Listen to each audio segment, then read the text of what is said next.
Understanding your why is so important because you have to have the deep and personal connection to what it is that you want to achieve. Lots of people are like, I want to be at six figures next year, right? Everybody wants a six-figure salary until you have it, and then you want seven, right? And and the issue is that most people don't understand what their connection is to that. What is your deep and personal connection to what it is that you want to do? You're probably not authentically motivated by money. You're probably not authentically motivated by beauty. You might be motivated by fear in those areas, right? But after that, what's your motivation, right? For most of us, when our basic needs are met at the bottom of Maslow's hierarchy of needs, once we've covered those basic needs, we're not really motivated a whole lot by money, right? But we are motivated by things that have a deep and personal connection with us. What people should be doing.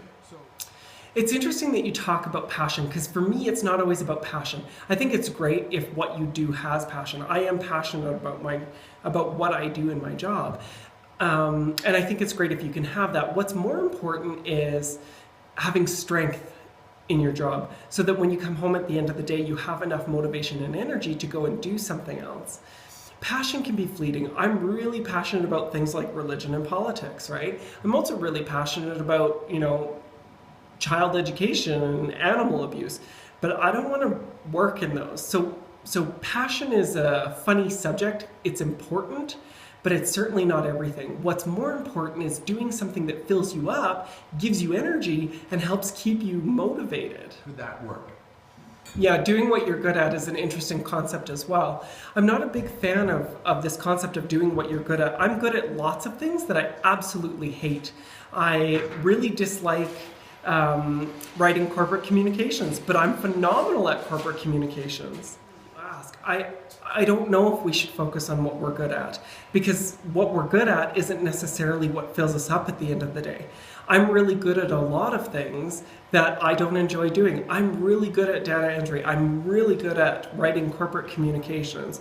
I'm really good at doing toasts, but none of those things fill me up. Those things drain me. At the end of the day, I don't feel good about it, right? I feel drained. It exhausts me.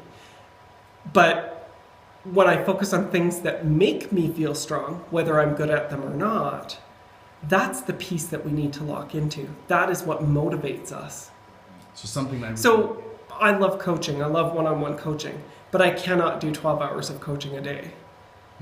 I have a cap. Once I've got that, I'm good. After that, it's too much. What is the worth part? Now, so this is interesting. You can still have personal value and be humble. People mistake humble for monkism or scarcity, right? That's not what it's about. You can remain humble and still stand in your own greatness. I'll give you a few examples. Martin Luther King Jr., he was humble, but he stood in his own greatness. He was okay being a star in his own way. Gandhi, if you told him he was a star, he'd be like, I don't even know what that means, right? But he stood in his own greatness and remained humble. People feel like they don't deserve things. I don't know what that means. What does that mean? I don't deserve it. It's like, okay, do you know what it takes to deserve it? Well, when I do the following 6 things, why would you arbitrarily decide those six things? Why not decide 6 other things? I deserve it because I'm still breathing. I deserve it because I can blink. I deserve it because this is the color of my skin. I deserve it, not to get into racial issues, right? Not to say that somebody of any color of skin doesn't deserve something, right? But I deserve it because I'm here today. I deserve it because I woke up in the morning. It's an interesting question when you talk about timing. I can't tell you the timing. What I can tell you is that if you do a cross-sectional analysis of your job, where you are in the industry, what you do, what your experience is, what your competition is paying in your locality and outside of your locality, and if you generally align, then it's probably okay to ask for a raise, right? In terms of timing, that's a tough question to answer, and it needs to be answered on an individual basis and maybe with some support from an expert. When it comes to the worth of asking for a raise, why is one job worth $100,000 and one worth $20,000? And maybe it's the same job and it's just the economics of where they're located. So I don't know how to attach the worth of a job, but if you don't feel like you're paid enough and you would like to be paid more, then from my perspective, I don't understand what the problem with asking is. Ask the question. I've actually got a great blog on this. It'll be on my website shortly, but it's going out in my newsletter in a week here. So, interesting question. No, you can't wake up motivated every day, but you can do things that encourage your motivation, right? Motivation is fleeting, just as passion is fleeting. The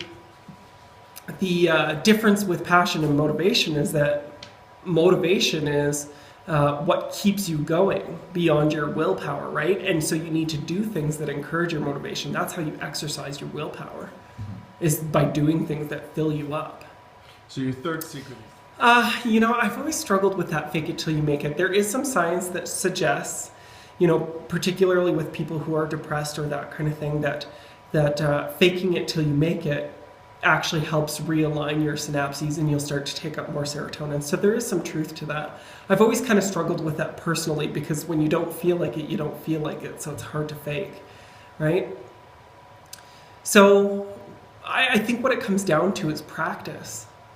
And to be clear, it's all practice. Life is an experiment. There is no destination. We're just moving in a chosen direction.